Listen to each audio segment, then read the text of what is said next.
VOA World News. VOA 세계 뉴스입니다. 미국 중앙은행인 연방준비제도가 기준금리를 동결했습니다.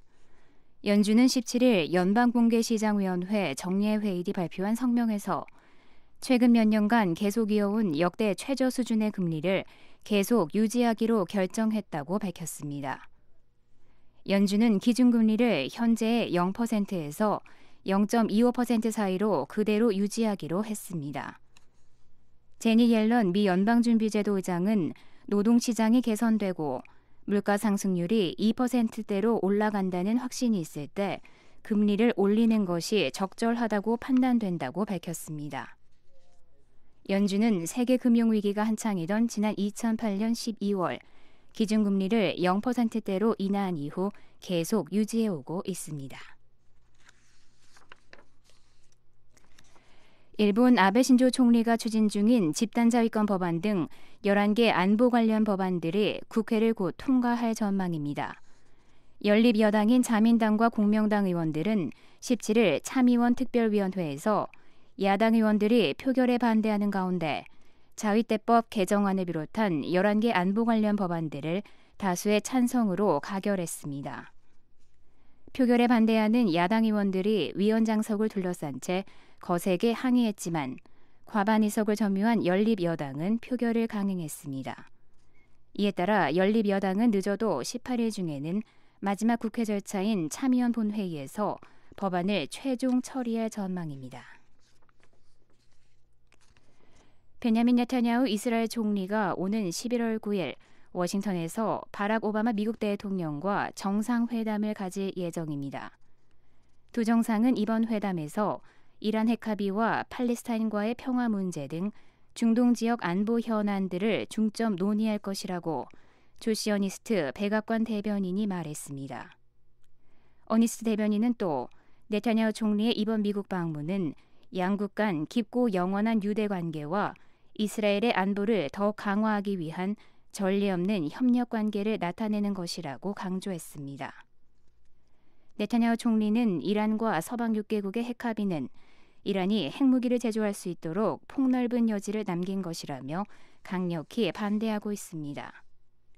이에 대해 오바마 대통령은 이스라엘 안보에 대한 미국의 약속은 흔들릴 수 없다면서도 이란 핵합의는 이란이 핵보유국이 되지 못하도록 보장하는 최상의 합의라고 말했습니다.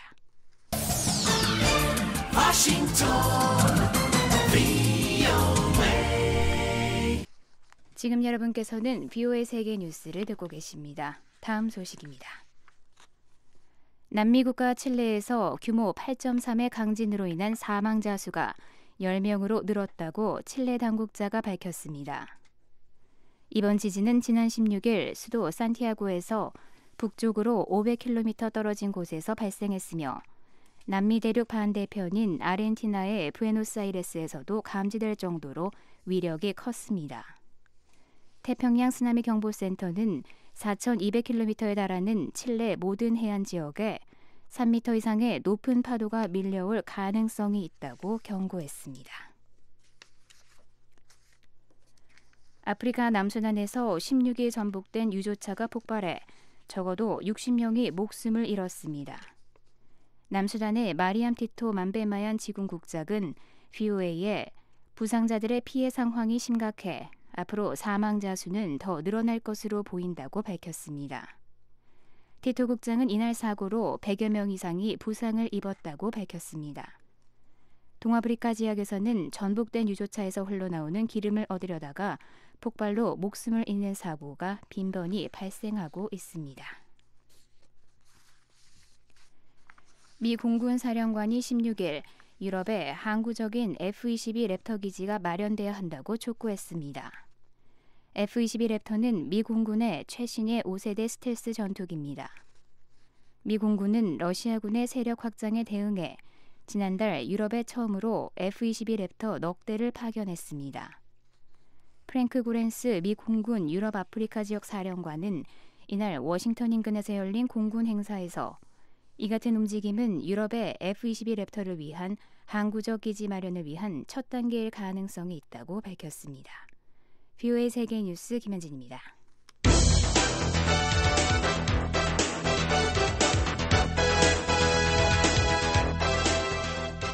워싱턴 뉴스 광장.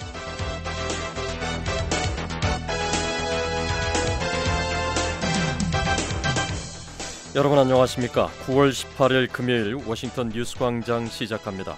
전 진행을 맡은 김영권입니다. 먼저 이 시간 전해드릴 한반도 주요 소식입니다. 북한 정권이 장거리 로켓 발사와 추가 핵실험을 강행할 경우 혹독한 대가를 치를 것이라고 존 케리 미 국무장관이 경고했습니다.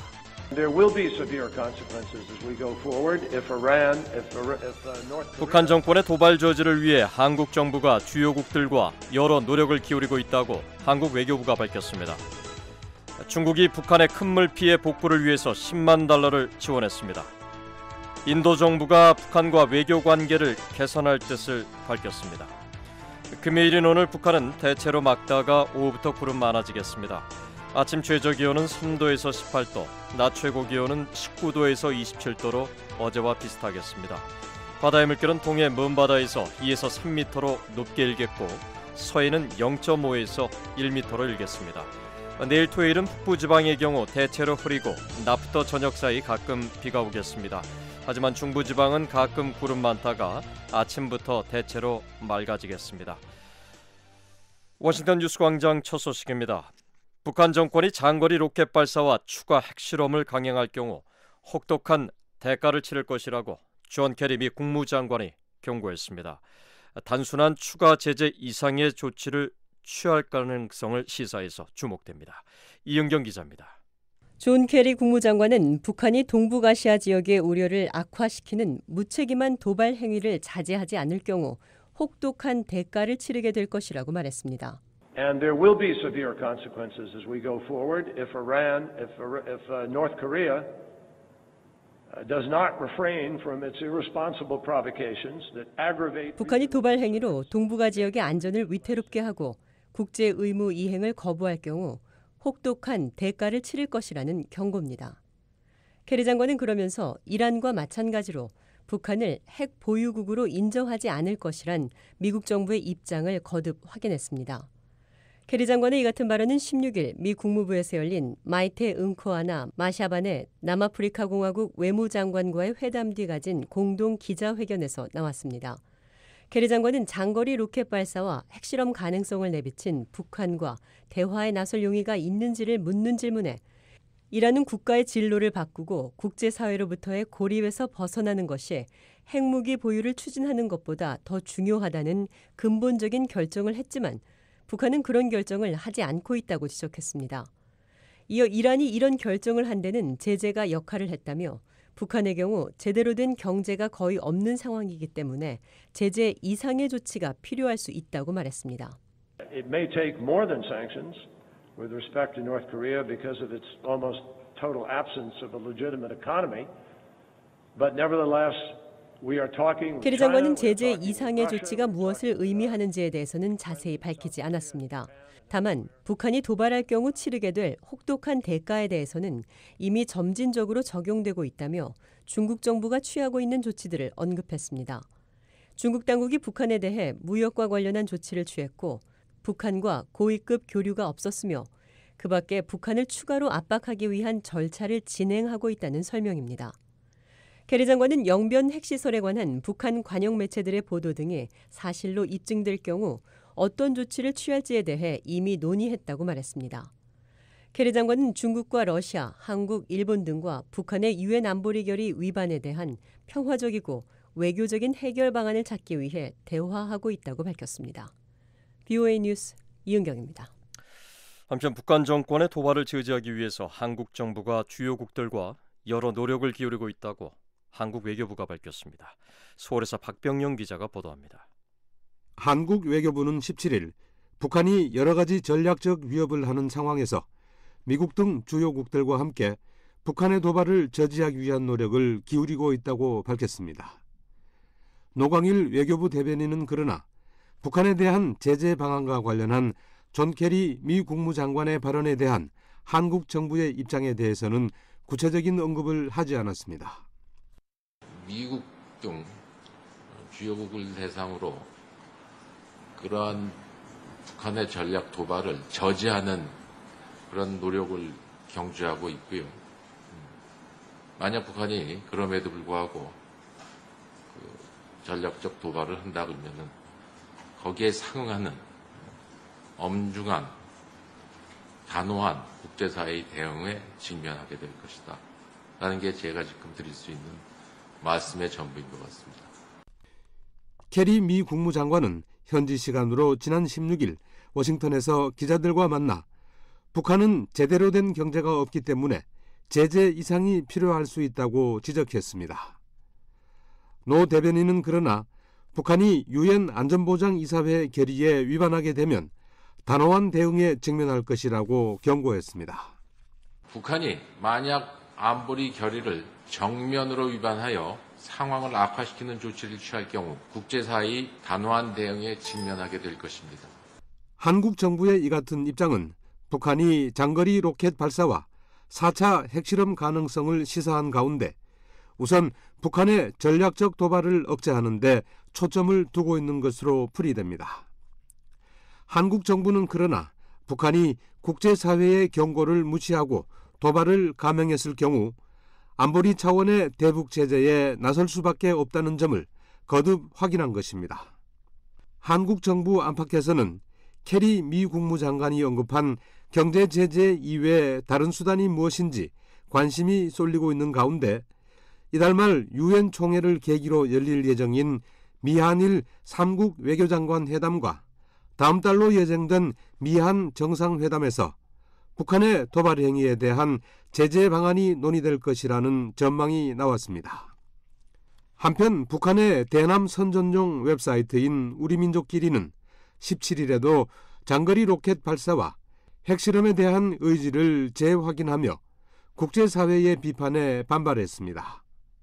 우리민족끼리는 인공지구위성의 발사와 핵실험 의지 천명에 대한 미국과 한국의 비판이 오히려 도발이라며 누구는 무엇이나 할 수 있고 누구는 아무것도 할 수 없다는 불공평한 기준을 북한은 인정한 적이 없다고 반박했습니다. 서울에서 VOA 뉴스 박병용입니다. 네, 이런 가운데 미국과 한국이 다음 주 서울에서 8차 통합국방협의체 회의를 열고 북한의 핵실험과 장거리 로켓 도발 가능성에 대비한 고강도 압박 대책을 협의합니다. 이 소식은 한상미 기자가 보도합니다. 제8차 미한 통합국방협의체 KIDD 회의가 오는 23일 서울 국방부에서 열립니다. 미국과 한국은 이번 KIDD 회의를 통해 북한이 핵실험과 장거리 미사일 발사를 감행할 경우에 대비해 고강도 압박 대책을 협의한다고 한국 군 당국이 밝혔습니다. 이번 회의엔 미국 측 에이브라함 덴마크 국방부 동아시아 부차관보와 엘라인번 핵미사일 방어 부차관보, 한국 측 류재승 국방부 국방정책실장 등 두 나라 국방 외교 관리들이 참석할 예정입니다. 미한 양국은 이 자리에서 북한이 다음 달 10일 노동당 창건 70주년을 전후로 4차 핵실험과 장거리 미사일 발사에 나설 경우 등에 대비해 협의를 할 것으로 전해졌습니다. 특히 미국은 북한의 이런 도발 가능성에 강력한 경고의 메시지를 보내고 있어 이번 회의에서도 한국 측에 고강도 대응책을 주문할 가능성이 크다는 전망입니다. 또 최근 미한 억제전력위원회 출범에 따른 운영 계획과 4D 작전 개념 이행 지침 구체화 작업도 예정돼 있습니다. 한국 국방부 나승용 공보 담당관의 17일 정례 브리핑 내용입니다. 이번 회의에서는 북한 핵이라든지 미사일 위협, 또 이에 대한 도발 억제와 공동 대응을 위한 정책 공조, 그리고 한미 억제전략위원회 출범에 따른 운영 계획 및 4D 작전 개념 이런 내용들에 대해서 논의를 할 겁니다. 미국과 한국 국방부는 이에 앞서 지난 4월 미국 워싱턴에서 열린 제7차 KIDD 회의에서 4D 작전 개념을 작전 계획으로 발전시키기 위한 별도 조직인 미한 억제전략위원회 출범에 합의했습니다. 4D란 탐지, 방어, 교란, 파괴의 영문 앞글자를 모아서 붙인 용어로 북한의 핵과 미사일에 대한 방어 계획을 수립하고 유사시 탐지, 추적, 파괴하는 일련의 작전 개념을 말합니다. 아울러 다음 달 서울에서 개최될 제47차 미한 안보협의회 SCM의 주요 의제와 앞으로의 추진 일정도 협의할 방침이라고 한국 군 당국은 밝혔습니다. 한편 한국 국방부는 장거리 미사일 발사와 핵실험 등 북한의 도발 가능성에 대해 과거는 물론 현재도 예의주시하고 있으며 앞으로도 예의주시할 것이라고 밝혔습니다. 서울에서 VOA 뉴스 한상미입니다. 다음 소식입니다. 북한의 도발을 자제시키는 중국의 대북 영향력이 김정은 정권 출범 이후 두드러지게 약화됐다고 미국 국방부 고위 당국자가 말했습니다. 미 태평양 사령관은 북한의 미사일 위협에 대한 대응으로 고고도 미사일 방어 체계인 THAAD의 한국 배치를 강조했습니다. 김현진 기자입니다.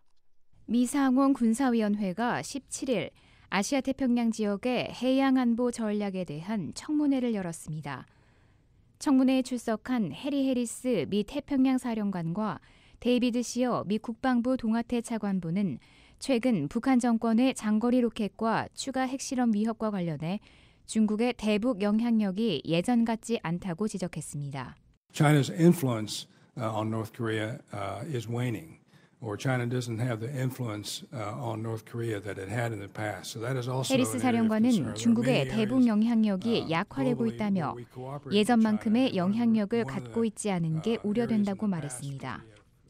과거에는 중국이 북한 정권의 행동을 자제시켰지만 지금은 이런 압박이 작용하는 모습을 보기 힘들어졌다는 겁니다. 시어 차관보는 중국 인민해방군 당국자를 인용해 이런 현상이 김정은 정권 출범 이후 두드러졌다고 지적했습니다. The Chinese reiterated to me, as they have in the past, that their influence with North Korea is limited, particularly under the 열흘 전 베이징에서 만난 중국 인민해방군 당국자는 중국의 대북 영향력이 제한적이란 말을 반복했으며 이런 현상이 김정은 정권 이후 두드러졌다고 말했다는 겁니다. 시어 차관보는 중국 당국도 김정은 정권의 이런 자세에 대해 우려하고 있다고 지적했습니다. 그러면서 미국과 중국 국방당국자들이 정기적으로 만나 북한 핵 문제를 논의하고 있다고 밝혔습니다. 시어 차관보는 이어 북한의 미사일 위협에 대해 다른 육자회담 참가국들과 추가 압박에 대한 검토가 있을 것이라며 실제로 북한이 미사일을 발사하면 추가 제재가 부과될 수 있을 것이라고 전망했습니다. 존 케리 미국 국무장관은 앞서 북한 정권이 장거리 로켓과 추가 핵실험을 강행하면 혹독한 대가를 치를 것이라고 경고했었습니다.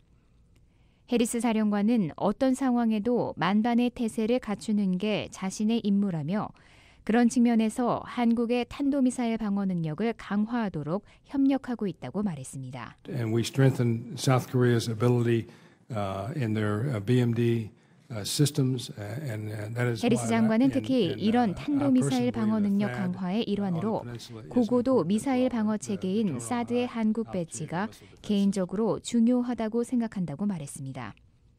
사드는 미국 미사일 방어의 핵심 체계로 고도 40에서 150km 사이에서 상대의 미사일을 요격하는 체계를 갖추고 있습니다. 제임스 위너필드 미 합참부 의장은 지난 5월 워싱턴에서 가진 강연에서 사드의 유용성을 강조하면서도 한국 배치는 한국 정부의 입장이 존중돼야 한다고 언급한 바 있습니다. VOA 뉴스 김현진입니다. 북한이 장거리 로켓 발사와 핵실험 가능성을 연이어 내비치면서 과거 3차례 있었던 핵실험 행태를 반복하는 게 아니냐는 우려가 나오고 있습니다. 한국 전문가들은 장거리 로켓 발사 가능성은 일단 높지만 핵실험을 할지에 대해선 신중한 입장을 보였습니다. 서울에서 김한정 기자입니다. 북한의 과거 3차례 핵실험은 모두 장거리 로켓 발사부터 시작됐습니다. 인공위성 발사라는 명분으로 로켓을 쏘면 유엔 안전보장이사회가 이를 규탄하고 북한은 외무성 반박 성명을 낸 뒤 핵실험을 감행하는 수순을 공식처럼 되풀이했습니다. 북한은 지난 14일 장거리 로켓 발사를 그리고 다음 날인 15일엔 핵실험 가능성을 시사했습니다. 과거 핵실험 패턴을 또다시 준비하고 있는 듯한 분위기를 연출한 겁니다. 북한의 장거리 로켓 발사나 핵실험을 위한 준비는 사실상 마무리된 것으로 알려졌습니다. 한국 정부 소식통은 17일 VOA와의 전화통화에서 함경북도 길쭉은 풍계리 핵실험장에서 언제든 4차 핵실험을 할 수 있는 상태라고 전했습니다. 3차 핵실험 당시부터 계속 준비해왔고 정치적 결단만 남은 상태라는 설명입니다. 북한은 또 2013년 말부터 증축 공사를 한 동창리 미사일 발사장의 건설 작업도 거의 마무리 단계인 것으로 알려졌습니다. 한국의 북핵 전문가들은 다음 달 10일 노동당 창건 70주년 기념일에 즈음한 장거리 로켓 발사 가능성을 높게 보고 있습니다. 북한 당국이 선진 과학기술의 성취를 보여줌으로써 주민 결속을 다지는 데 활용하려 할 것이라는 관측입니다. 또 장거리 로켓 발사가 미국을 자기들에게 유리한 방식으로 협상 테이블에 끌어들일 수 있는 유용한 위협 수단으로 보고 있다는 분석입니다. 한국국책연구기관인 통일연구원 정영태 박사입니다. 이미 핵이라고 하는 위력은 3차 핵실험을 통해 가지고 그다음에 이제 우라늄 농축 시설 그걸 은밀하게 통해서 할 수 있는 그런 여지를 남겨놨기 때문에 문제는 이제 미사일 시험 발사, 미사일에 대한 기술이라든가 이런 것을 발전시키고 이것을 시위하는 그것이 가장 중요하다 이래 볼 수가 있죠. 이번에도 장거리 로켓 발사에 이어 핵실험을 강행할지에 대해선 신중한 견해들이 많습니다. 서울대 통일평화연구원 장용석 박사입니다. 장거리 로켓 발사 이후에 국제사회의 어떤 대북 제재 압박이 강화될 경우에는 핵실험도 하나의 카드가 될 수 있음을 시사했다는 점이 주목이 되지만 원자력 연구원의 원장의 입을 통해서 기본적으로는 핵능력 증강에 대한 과시선전을 국제사회에 어떤 메시지로 보낸 것이 아닌가 싶은 생각이 듭니다. 전문가들은 북한이 4차 핵실험에 나설지 여부엔 무엇보다 중국의 태도가 중요하다고 보고 있습니다. 최강 아산정책연구원 부원장입니다.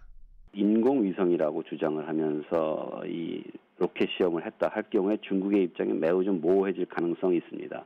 그러나 만약에 핵실험이 강행됐다 할 경우에 중국도 이것을 명백한 도발로 간주하고 기존에 중국이 취해왔던 제재 조치보다는 좀 더 강화된 조치를 취할 수밖에 없을 것입니다.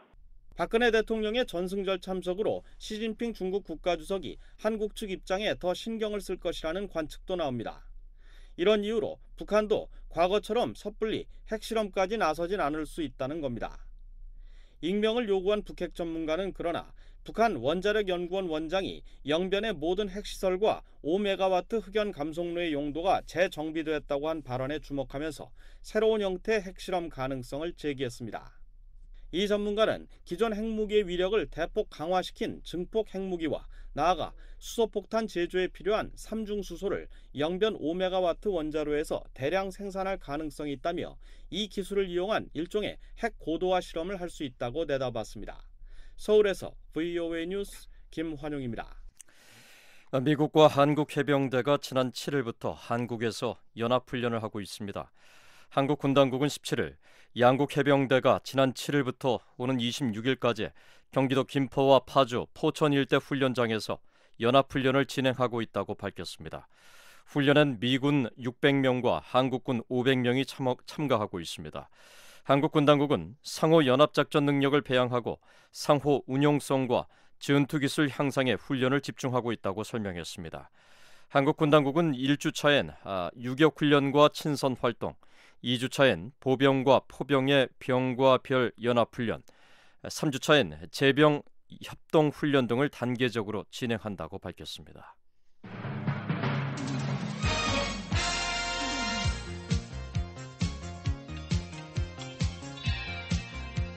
새 아침 새로운 뉴스로 여러분을 찾아갑니다.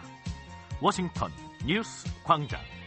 다양한 뉴스의 깊이 있는 분석까지 매일 아침 워싱턴 뉴스 광장이 함께합니다.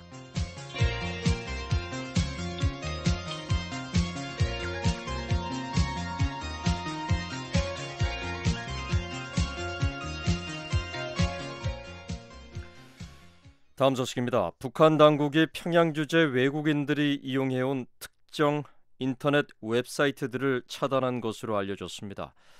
페이스북과 유튜브 등 세계적인 사회 관계망 서비스가 차단됐는데요. 이런 사이트에서 북한 정부를 비난하는 내용의 글들이 있다는 게 차단 이유입니다. 조은정 기자가 보도합니다. 북한의 이동통신업체인 별이 평양 주재 외국공간과 국제기구에 통지문을 보내서 페이스북과 유튜브에 대한 접속을 차단한다고 알렸다고 러시아 타스 통신이 16일 평양발로 보도했습니다. 별은 통지문에서 북한 정부 기관들에 대한 공격과 비난을 포함한 위협과 비방의 글을 담은 인터넷 웹사이트에 대한 접근을 보장할 수 없다고 밝혔습니다. 그러면서 페이스북과 유튜브를 비롯해 접근이 차단되는 몇몇 웹사이트들의 목록을 제시했다고 타스통신은 전했습니다. 페이스북과 유튜브는 전 세계인들이 애용하는 사회 관계망 서비스로 일반인들이 글과 사진, 동영상들을 직접 제작, 공유하는 웹사이트들입니다. 이런 웹사이트들에서는 북한 정권과 김정은 국방위원회 제1위원장을 비난하고 풍자하는 글과 영상을 쉽게 접할 수 있습니다. 별은 또 통지문에서 P2P 프로토콜을 통해 다운로드와 업로드하는 서비스도 제공하지 않겠다고 밝혔습니다. P2P는 개인 컴퓨터끼리 직접 연결하고 자료를 공유하는 통신망으로 중개 서버를 거치지 않기 때문에 감청이 어렵습니다. 타스통신은 이 같은 조치가 일시적인 것인지 계속되는 것인지는 아직 확실하지 않다고 전했습니다. 앞서 북한은 지난해 9월 평양 주재 외국 공관과 국제기구에 와이파이 무선 인터넷망 이용을 제한한다는 내용의 규정을 통보한 바 있습니다. 해당 공관과 기구들이 무선 인터넷망을 이용하기 위해선 비밀번호를 입력해야만 인터넷 접속이 가능하도록 잠금 장치를 설정하고 공간의 바깥에서 통신망 신호가 잡히지 않도록 해야 한다는 것입니다. 당시 호베르투 콜린 북한 주재 브라질 대사는 VOA에 이 조치가 주민들의 인터넷 접속을 막기 위한 것임이 분명하다고 밝혔습니다. 북한 정부는 일반 주민들에게 전 세계 모든 나라들이 연결된 인터넷 사용을 금지하고 있습니다. VOA 뉴스 조은정입니다.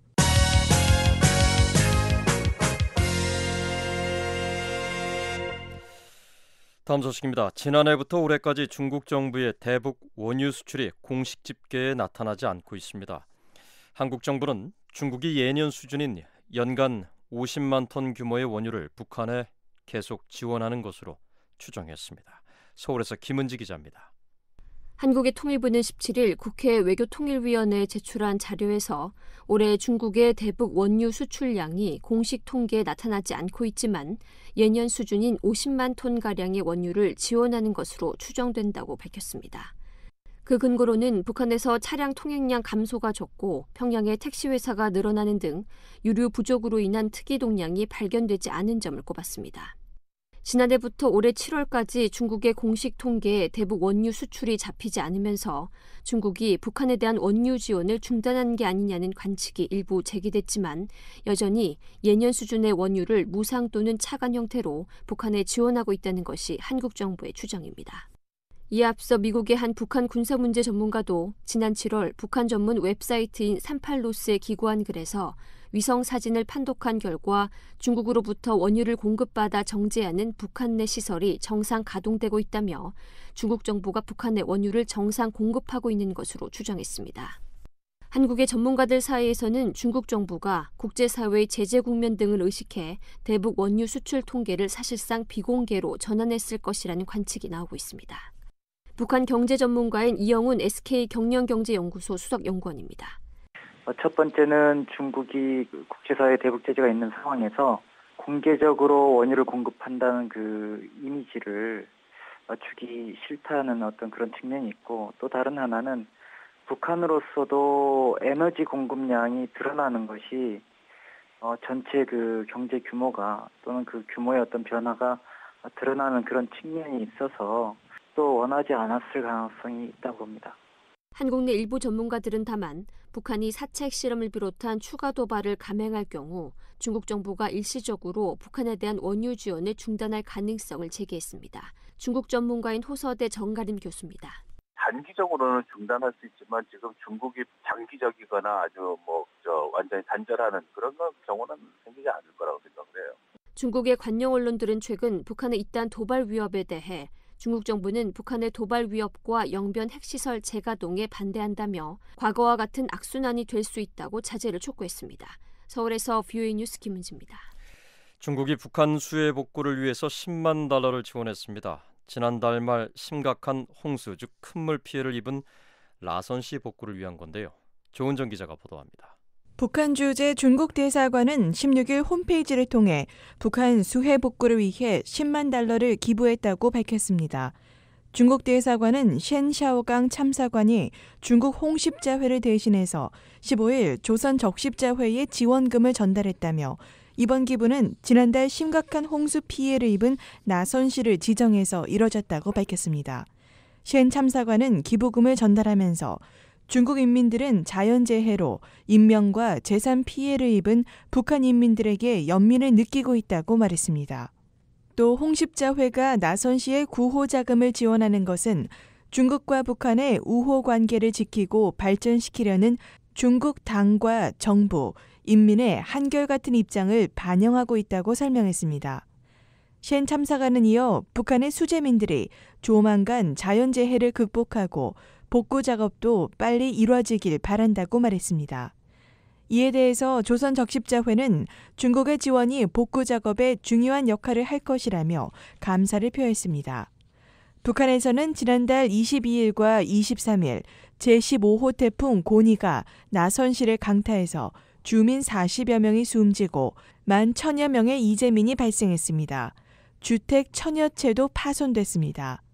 북한 관영 매체는 김정은 국방위원회 제1위원장이 다음 달 노동당 창건 70주년 기념일 전에 복구 작업이 완료되도록 지시했다며 이에 따라 도로와 농경지 복구 작업이 활발하게 이뤄지고 있다고 보도했습니다. VOA 뉴스 조은정입니다. 인도 정부가 북한과의 외교 관계를 개선할 뜻을 밝혔습니다. 인도의 주력 산업인 전자와 정보기술 업계에 필요한 힛도류 확보가 핵심 이유로 풀이되고 있는데요. 천을교 기자가 보도합니다. 인도의 유력 신문인 더 힌두는 16일 인도 정부가 북한과의 관계 개선을 시도하고 있다고 보도했습니다. 기렌 리지주 인도 내무차관은 이 신문에 지난 4월 리수용 북한 외무상이 인도를 방문한 후 인도 정부가 논의 끝에 이런 결정을 내렸다고 말했습니다. 인도 외무부의 대외 행사 공식 대표를 겸하고 있는 리지주 차관은 이런 움직임의 일환으로 지난달 인도 주재 북한 대사관에서 열린 조국 해방 기념일 70주년 기념식에 참석했다고 말했습니다. 인도 정부를 대표하는 고위 관리가 북한의 공식 행사에 참석한 것은 매우 이례적입니다. 인도는 북한이 인도와 앙숙 관계인 파키스탄과 가깝게 지낸다는 이유로 북한과 지난 수십 년 동안 정치적, 외교적으로 냉랭한 관계를 유지해왔다고 이 신문은 전했습니다. 리지주 차관은 북한 대사관 행사 참석은 성급한 결정이 아니라 세심하게 계획된 외교적 행보의 일환이라고 설명했습니다. 그러면서 북한은 독립국이자 유엔 회원국이며 옛 관행과 불신이 두 나라 관계에 걸림돌이 돼서는 안 된다고 말했습니다.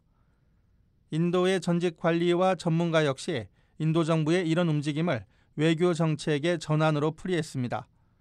마하라즈 크리슈나 전 외교장관은 이 신문에 인도는 전통적으로 북한과 파키스탄 관계에 대한 처벌 차원에서 북한과 장관급 교류를 하지 않았었다며 최근 행보는 인도 정부가 새로운 정책을 펴는 것으로 풀이했습니다.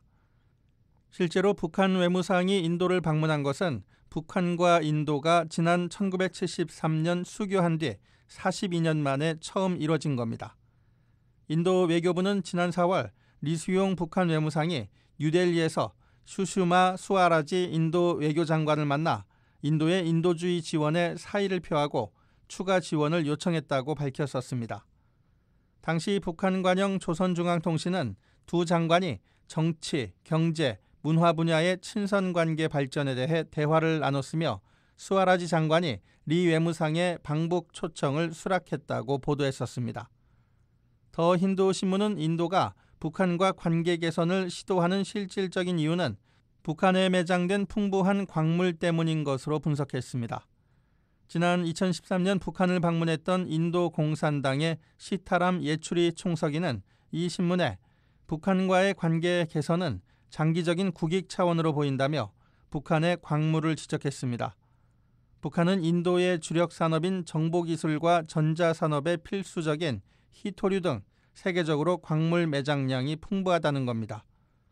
북한 역시 김정은 정권 출범 이후 외교적으로 고립이 심화된 상황을 타파하고 과거에 비해 크게 줄어든 인도와의 교역량 회복을 통해 외화를 벌어들이려는 의도가 큰 것으로 알려졌습니다. 인도는 북한의 3대 교역국으로 중국과 러시아에 이어 가장 큰 교역 규모를 유지하고 있지만 규모는 최근 절반으로 줄었습니다. 인도 상무부 통계에 따르면 두 나라의 2014 회계연도 무역 규모는 1억 9,930만 달러로 전년도 4억 6천만 달러에 비해 큰 폭으로 감소했습니다. 통계에 따르면 인도가 북한에서 수입하는 귀금속과 유기농 화학물질, 광물성 연료 규모가 대폭 감소한 것으로 나타났습니다. 한편 더 힌두 신문은 인도 정부가 남북한을 상대로 보다 균형적인 외교를 시도하고 있다고 지적했습니다. 인도는 과거 북한과의 관계 개선이 한국의 민감한 사안이기 때문에 자제했지만 최근에는 북한과 관계 개선을 하면서도 수레쉬 프라부 철도 장관을 서울에 보내 인도의 고속철도망 구축 협력을 시도하는 등 균형을 맞추고 있다는 겁니다. 한국무역협회에 따르면 한국과 인도의 지난해 교역 규모는 181억 달러로 북한과 90배 이상의 격차를 보이고 있습니다. BOA 뉴스 천일교입니다.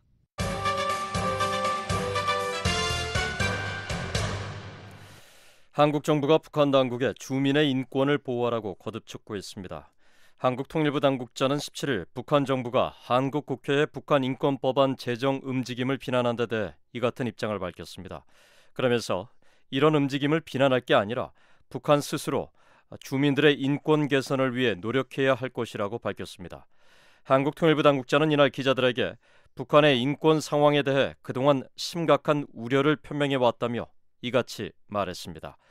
앞서 북한의 대남기구인 조국평화통일위원회는 대변인 담화를 통해 한국 국회가 북한 인권법을 통과시키려는 건 남북관계를 전쟁 국면으로 되돌리려는 도발이라고 비난했습니다.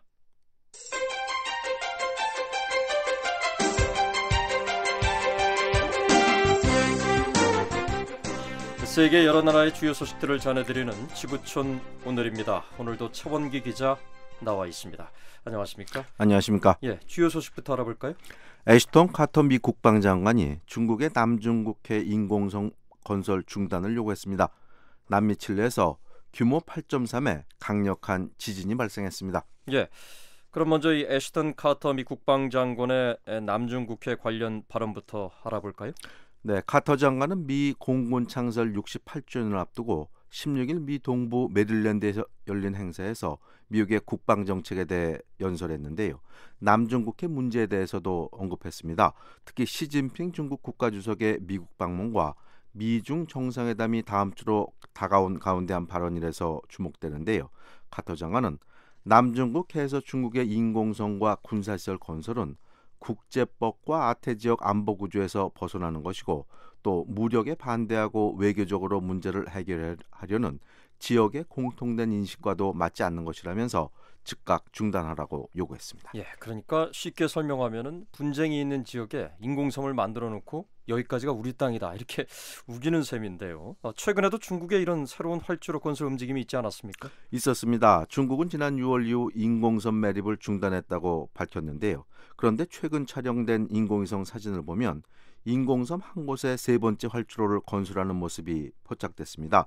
카터 장관은 중국이 인공섬을 만들고 또 군사시설로 쓰일 수 있는 구조물을 건설하는 속도가 매우 우려스럽다고 밝혔습니다. 또 중국의 이런 행동은 베트남과 필리핀 등 영유권 분쟁을 빚는 국가들의 오판과 충돌을 가져올 위협이 있다면서 중국을 비롯한 모든 관련국들은 인공섬 매립 등의 작업을 즉각 중단해야 한다고 촉구했습니다. 예. 그런가 하면 미국은 그동안 이 남중국해에서 항해 자유가 보장돼야 한다는 점도 강조하지 않았습니까? 카터 장관도 16일 그 점을 거듭 언급했습니다. 미국은 남중국해에서 자유로운 항해를 보장한다는 그런 공약은 어떤 일이 있어도 지킬 것이라며 미군은 국제법이 허용하는 범위 안에서 세계 어느 곳에서나 항해하고 비행하고 또 작전을 수행할 것이라고 강조했습니다. 카터 장관은 암초를 매립하고 활주로를 건설한다고 해서 주권이 인정되거나 항해나 비행에 제약을 가할 수는 없다고 말했습니다. 예, 남중국해가 이렇게 주목을 받는 건 뭐 비단 이 영유권 때문이 아니라 상업 물류 이동 측면에서도 매우 중요한 해역 아닙니까? 네, 남중국해는 전 세계에서 가장 붐비는 해상로 중 하나인데요. 전 세계 해상 상업 물동량의 절반 정도가 남중국해를 거쳐갑니다. 또 이곳에는 지하자원도 풍부하게 매장돼 있는데요. 총 77억 배럴의 석유가 확인됐고요. 총 매장량은 280억 배럴에 달할 것으로 예상됩니다. 천연가스 매장량도 엄청난 것으로 알려졌는데요. 이런 지정학적 중요성은 주변 국가들의 영유권 분쟁이 치열한 이유이기도 합니다. 예, 카터 장관의 연설을 들어보면 얼굴을 좀 붉히면서도 또 유화적인 제스처도 취할 때가 많은데요. 이번에도 이렇게 중국의 남중국해에서의 움직임을 경고하면서도 중국과의 군사 협력 확대를 강조했군요. 그렇습니다. 카터 장관은 중국과의 군사 관계는 협력과 경쟁의 요소가 모두 존재하는 복잡한 것이라고 말했는데요. 미국은 중국과 지속적이고 실질적인 군사 대화를 구축함으로써 공통의 이해가 있는 부분에선 협력을 강화하고 오판으로 인해 위협이 발생할 가능성은 줄여나가야 한다고 강조했습니다. 또 동시에 중국의 군사력 확대에 대비해 신중한 조치들을 취해나가고 있다고 말했는데요. 카터 장관은 특히 미군은 태평양에서의 군사태세를 강화하고 현대화하고 있다면서 오랜 동맹국인 일본, 한국, 호주, 필리핀 그리고 새로운 협력국인 인도, 베트남과도 안보 협력을 발전시키고 있다고 말했습니다. 예. 다음 주 미국을 국빈 방문하는 시진핑 중국 국가주석이 이제 오바마 대통령과 정상회담을 갖게 되는데 얼마 전에 미국의 사이버 공격, 그러니까 중국의 사이버 공격 제재에 대한 미국의 제재에 대해서 이제 우려가 나온다는 얘기를 전해드렸는데 이 남중국해 영유권 문제도 이 껄끄러운 사안 아니겠습니까? 그렇습니다. 남중국해와 동중국해 영유권 분쟁 그리고 중국의 미국 정부와 기업에 대한 사이버 해킹 또 중국의 인권 사항 등은 미국과 중국 정부가 그동안 대립해온 사안들인데요. 이번 정상회담에서 어떻게 논의될지 주목되고 있습니다. 이에 앞서 백악관은 시진핑 주석의 이번 미국 방문은 두 나라 간의 협력을 넓힐 좋은 기회라면서 두 정상은 견해 차이가 있는 분야에서도 건설적인 논의를 할 것이라고 밝힌 바 있습니다.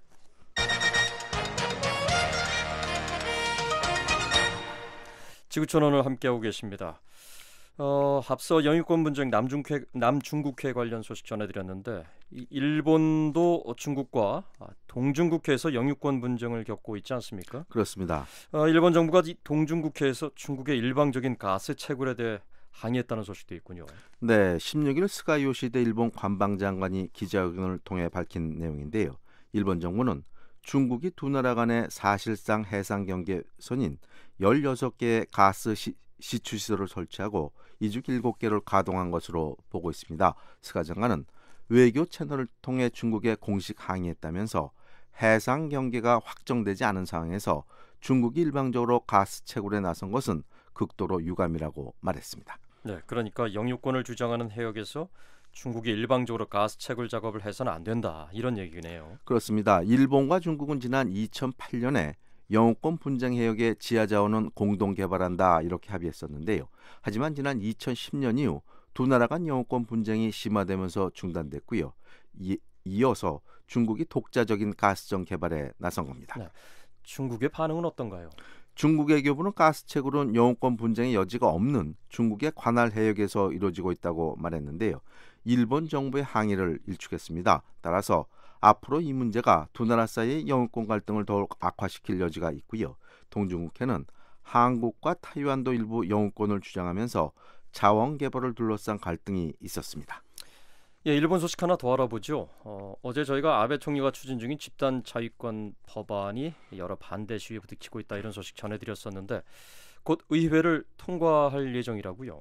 네, 일본 아베 신조 총리가 추진 중인 집단 자위권 법안 등 11개 안보 관련 법안들이 곧 일본 국회를 통과할 예정입니다. 연립여당인 자민당과 공명당 의원들은 17일 참의원 특별위원회에서 자유대법 개정안을 비롯한 11개 안보 법안들을 다수의 찬성으로 가결했습니다. 네, 그럼 예상대로 야당은 반대를 했나요? 했습니다. 이날 표결에 반대하는 야당 의원들이 위원장석을 둘러싼 채 거세게 항의했지만 과반 의석을 점유한 연립여당은 표결을 강행했고요. 이에 따라 연립여당은 늦어도 18일 중에는 마지막 국회 절차인 참의원 본회의에서 법안을 최종 처리할 전망입니다. 일본 국민들의 여론은 어떻습니까? 네, 좀 부정적인데요. 아베 정권이 집단 자위권 행사 용인 방침을 담아 마련한 안보 법안은 헌법 학자들에 의해 위헌이라는 지적이 제기되면서 거센 반대 여론에 직면한 상태입니다. 최근 각종 여론조사에서 정기국회 회기 안에 법안을 처리하려는 아베 정권의 구상에 대해 반대한다는 응답이 절반을 넘었고요. 또 국회의사당 주변에서는 연일 대규모 반대 시위가 이어지고 있습니다. 지구촌원을 최원기 기자와 함께하고 계십니다. 남미 국가죠. 이 칠레에서 강력한 지진이 발생했군요. 네, 칠레 수도 산티아고 인근에서 16일 규모 8.3의 강진이 발생했습니다. 주변 해안에는 4m 이상의 높은 파도가 치면서 쓰나미 경보가 내려졌고요. 태평양 건너 일본과 하와이에서도 쓰나미 주의보가 발령됐습니다. 예, 그럼 피해 상황은 어떻습니까? 지진의 규모를 고려할 때 인명피해는 상대적으로 크지 않은 상황인데요. 칠레 당국은 지금까지 적어도 10명이 숨지고 20여 명이 다쳤다고 밝혔습니다. 아직 지진 발생 초기 단계고 또 실종자도 있어서 인명피해 규모는 더 늘어날 전망인데요. 참고로 칠레는 이번 주말 국경일로 연휴를 앞두고 있었는데 강진이 발생한 겁니다. 현재 있는 남북한 주민 피해 소식은 없나요? 네, 지진 피해 지역에 가까운 해안 도시에 한국인들도 거주하는 것으로 알려졌는데요. 한국 정부는 한국인 인명 피해는 없다고 밝혔습니다. 북한인 피해가 있다는 발표도 아직까지는 없습니다. 네, 지진이 일어난 정확한 위치는 어딘가요? 산티아고 북서쪽에서 250km 정도 떨어진 연해인데요. 지진이 발생한 시간은 오후 8시쯤이었고요. 지진이 강력하고 또 진원의 깊이도 25km 정도로 비교적 얕은 편이어서 무려 1000km 바깥에서도 흔들림을 느낄 정도였다고 합니다. 칠레는 남미 대륙 서쪽 해안에 있지 않습니까? 네. 그런데 동쪽의 아르헨티나 부에노스아이레스에서도 흔들림을 느꼈다고 하고요. 그리고 여진도 여러 차례 발생했는데요. 이 중에는 규모 7.0이 넘는 것도 있었습니다. 그래서 지진 피해 지역 주민과 쓰나미 피해가 우려되는 해안가 저지대 주민 등 100만 명 이상의 대피령이 내려졌는데요. 네. 수도 산티아고 공항에도 또 대피령이 내려졌습니다. 한편 미 국무부는 지진 피해를 입은 칠레 국민들을 위로하면서 즉각 지원에 나설 준비가 돼 있다고 밝혔습니다. 칠레는 몇 년 전에도 강력한 지진 피해를 입지 않았습니까? 그렇습니다. 칠레는 지난 2010년 규모 8.8의 지진으로 500명 이상이 사망한 적이 있었는데요. 당시 칠레 정부의 부실한 대응으로 피해를 줄이지 못했다는 비난의 목소리가 있었습니다. 그래서 그 외에는 건물들의 내진 설계 기준을 강화하고 긴급 경보와 대피 체계도 개선해서 이번에는 상대적으로 피해가 적었다 이런 분석이 나오고 있는데요. 칠레는 불의 고리라고 부르는 환태평양 조산대에 속해 있어서 수십 년 간격으로 강력한 지진이 발생하고 있습니다. 지금까지 관측된 지진 중 가장 강력한 규모는 9.5의 지진도 지난 1960년 칠레에서 발생했는데요. 당시에는 1,600여 명이 숨지고 200만 명의 이재민이 발생했었습니다. 예, 그럼 이 쓰나미 위험은 여전히 있는 겁니까? 칠레 현재 쓰나미 경보는 해제됐고요. 태평양 건너 하와이 등은 주의보에서 예보로 한 단계 낮춰진 상황입니다. 하지만 현지 당국자들은 해안가 주민들에게 높은 파도에 주의할 것을 당부하고 있고요. 쓰나미가 칠레에서 태평양 건너 일본까지 가는 데는 하루 정도가 걸린다고 합니다. 예, 다시 아시아로 가보겠습니다. 청취자분들도 귀가 솔깃하실 것 같은데요. 이 아시아 지역의 백만장자 수가 처음으로 이곳 북미 대륙을 추월해서 세계에서 백만장자가 가장 많은 지역이 될 것이다. 이런 전망이 나왔다고요. 네, 경제 자문업체인 캡게미나와 RBC 자문관리회사가 발표한 보고서에 그런 내용이 있는데요. 예. 보고서는 부자들이 사는 지역을 아시아 태평양 지역과 유럽, 북미 대륙 그리고 기타 이렇게 크게 네 곳으로 분류했습니다. 지난해 12월부터 올해 2월까지 투자 가능한 자산이 100만 달러 이상인 부자들의 수를 조사한 결과인데요. 아시아 태평양 지역이 467만 2천 명으로 처음으로 북미 대륙을 6,400명 차이로 초월했습니다. 여기서 말하는 투자 가능 자산은 집이나 수집품은 빼고요. 현금처럼 투자에 동원할 수 있는 자산을 말합니다. 예. 사실 뭐 인구로 따지면 아시아가 가장 많은데 이제는 이 부자 수에서도 아시아 대륙이 가장 많다 이런 얘기인데 그만큼 이 아시아의 경기가 상대적으로 좋아졌다는 얘기인가요? 보고서는 중국과 인도 등 아시아 신흥 국가들의 경제 성장을 이 같은 변화의 주요 요인으로 분석했습니다. 하지만 조사 시기가 올 2월까지이기 때문에 최근 중국의 증시 폭락 여파는 반영되지 않았는데요. 예. 보고서는 중국과 인도, 인도네시아 또 태국 등을 신흥부자가 많은 곳으로 지목했고요. 특히 중국과 인도는 지난 몇 년간 지역 경제 성장을 이끌어왔고 앞으로도 지역과 세계 경제 성장에 중요한 추동력이 될 것으로 전망했습니다. 네, 요즘에 뭐 백만장자가 하도 많아서 이제 억만장자 시대 뭐 이런 얘기도 있는데 그렇습니다. 아시아 지역 부자들의 뭐 특별한 특징 같은 게 있습니까? 네, 아시아 지역 부자들은 다른 지역보다 현금 비율이 높은 것으로 나타났습니다. 이 지역 부자들의 자산 중 현금 비율은 23.1%로 전체 평균보다 높았고요. 일본은 또 37.1%로 가장 높았다고 합니다.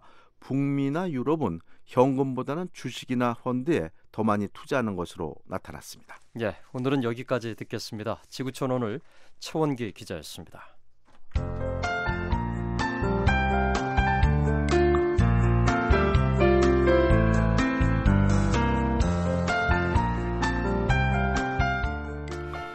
워싱턴 뉴스광장 끝으로 오늘의 북한 날씨 알아보겠습니다. 금요일인 오늘 북한은 대체로 맑다가 오후부터 구름 많아지겠습니다.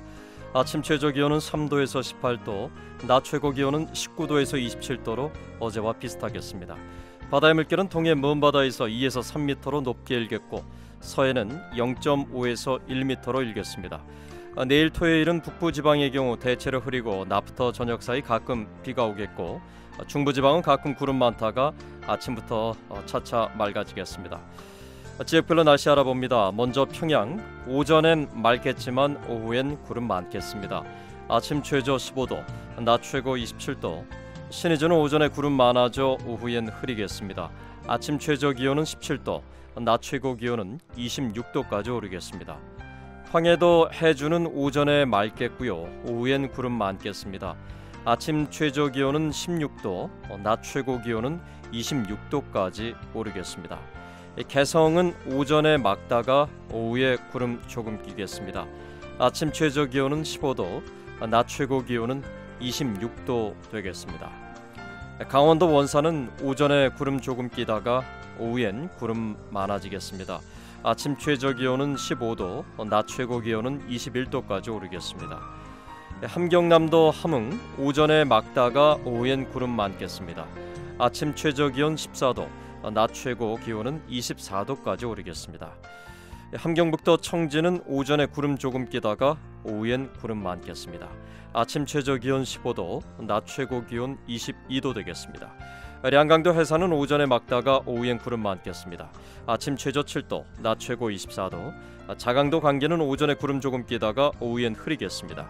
아침 최저 15도, 낮 최고 기온 25도 되겠습니다.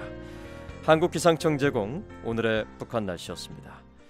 워싱턴 뉴스광장은 여기까지입니다. 저는 김영권이었고요. 오늘도 저희 VOA 한국어 방송 애청해 주셔서 감사합니다. 끝으로 세계 뉴스 이어지겠습니다. VOA World News. VOA 세계 뉴스입니다. 미국 중앙은행인 연방준비제도가 기준금리를 동결했습니다. 연준은 17일 연방공개시장위원회 정례회의 후 발표한 성명에서 최근 몇 년간 계속 이어온 역대 최저 수준의 금리를 계속 유지하기로 결정했다고 밝혔습니다. 연준은 기준금리를 현재의 0%에서 0.25% 사이로 그대로 유지하기로 했습니다. 제니 옐런 미 연방준비제도 의장은 노동시장이 개선되고 물가 상승률이 2%로 올라간다는 확신이 있을 때 금리를 올리는 것이 적절하다고 판단된다고 밝혔습니다.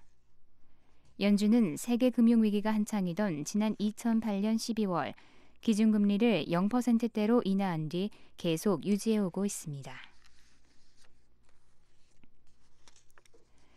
일본 아베 신조 총리가 추진 중인 집단자위권 법안 등 11개 안보 관련 법안들이 국회를 곧 통과할 전망입니다. 연립여당인 자민당과 공명당 의원들은 17일 참의원 특별위원회에서 야당 의원들이 표결에 반대하는 가운데 자위대법 개정안을 비롯한 11개 안보 관련 법안들을 다수의 찬성으로 가결했습니다. 표결에 반대하는 야당 의원들이 위원장석을 둘러싼 채 거세게 항의했지만 과반 의석을 점유한 연립여당은 표결을 강행했습니다. 이에 따라 연립여당은 늦어도 18일 중에는 마지막 국회 절차인 참의원 본회의에서 법안을 최종 처리할 전망입니다. 베냐민 네타냐후 이스라엘 총리가 오는 11월 9일 워싱턴에서 바락 오바마 미국 대통령과 정상회담을 가질 예정입니다. 두 정상은 이번 회담에서 이란 핵 합의와 팔레스타인과의 평화 문제 등 중동 지역 안보 현안들을 중점 논의할 것이라고 조시 어니스트 백악관 대변인이 말했습니다. 어니스트 대변인은 또 네타냐후 총리의 이번 미국 방문은 양국 간 깊고 영원한 유대 관계와 이스라엘의 안보를 더욱 강화하기 위한 전례 없는 협력 관계를 나타내는 것이라고 강조했습니다. 네타냐후 총리는 이란과 서방 6개국의 핵 합의는 이란이 핵무기를 제조할 수 있도록 폭넓은 여지를 남긴 것이라며 강력히 반대하고 있습니다. 이에 대해 오바마 대통령은 이스라엘 안보에 대한 미국의 약속은 흔들릴 수 없다면서도 이란 핵 합의는 이란이 핵 보유국이 되지 못하도록 보장하는 최상의 합의라고 말했습니다.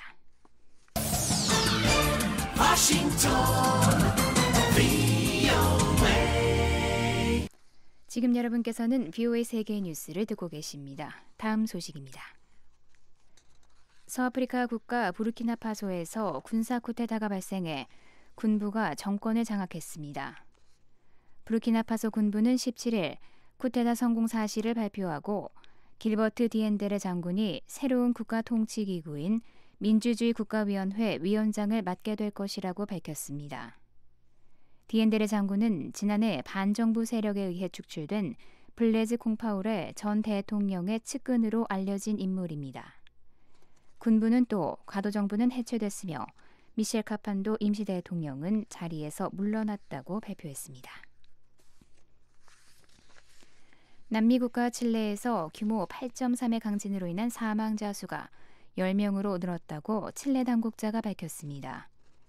이번 지진은 지난 16일 수도 산티아고에서 북쪽으로 500km 떨어진 곳에서 발생했으며 남미 대륙 반대편인 아르헨티나의 부에노스아이레스에서도 감지될 정도로 위력이 컸습니다. 태평양 쓰나미 경보센터는 4,200km에 달하는 칠레 모든 해안 지역에 3m 이상의 높은 파도가 밀려올 가능성이 있다고 경고했습니다.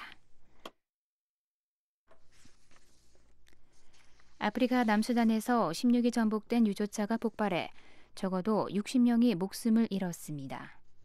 남수단의 마리암 티토 만베마얀 지구국장은 VOA에 부상자들의 피해 상황이 심각해 앞으로 사망자 수는 더 늘어날 것으로 보인다고 밝혔습니다. 끝으로 한국기상청 제공 북한 날씨입니다. 북한 오늘 대체로 맑다가 오후부터 구름 많아지겠습니다. 아침 최저기온은 3도에서 18도, 낮 최고기온은 19도에서 27도로 어제와 비슷하겠습니다. VOA 세계뉴스 김현진입니다. 지금까지 여러분께서는 VOA 한국어 아침방송을 들으셨습니다.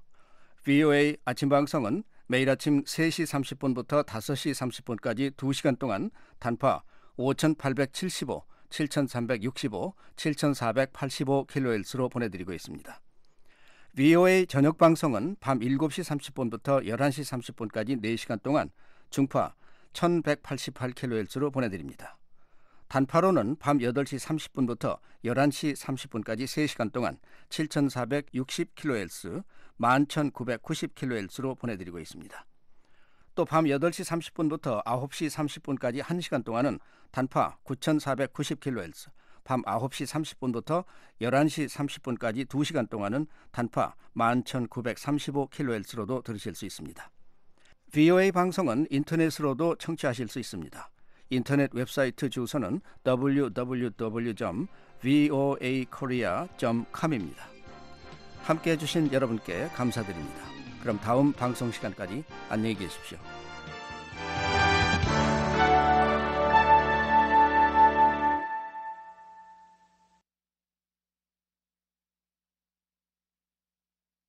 This program has come to you from the Voice of America, Washington.